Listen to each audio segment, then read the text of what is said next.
Sjedaralon mimpi Manchester City untuk bisa berlaga di partai final Liga Champions musim 2021-2022 hancur lebur di tangan Real Madrid. Manchester City sebenarnya berada di atas angin untuk bisa melaju ke final. Usai Riyad Mahrez mencetak gol pemecah kebuntuan ke gawang Real Madrid pada Kamis 5 Mei 2022 dini hari tadi.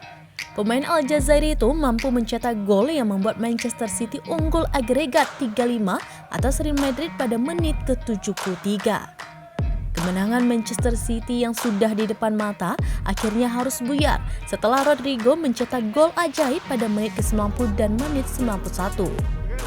Dua gol pemain Brazil itu secara tidak langsung membuat Real Madrid berhasil menyamakan agregat skor menjadi 5-5 pada penghujung laga. Laga pun terpaksa dilanjutkan ke babak extra time untuk menentukan pemenang pertandingan, sekaligus tim yang berhak lolos ke final. Real Madrid pun akhirnya mampu berbalik unggul dan menyegel kemenangan usai Karim Benzema mencetak gol penalti pada awal babak tambahan waktu tepatnya pada menit ke-95. Los Blancos pun menghancurkan mimpi City yang sangat bernafsu ke final Liga Champions. Nantinya, Real Madrid akan menantang Liverpool di partai final Liga Champions di Stadion Stade de France Saint-Denis, Paris, Prancis pada Sabtu 28 Mei 2022 malam waktu setempat atau Minggu dini hari waktu Indonesia bagian Barat.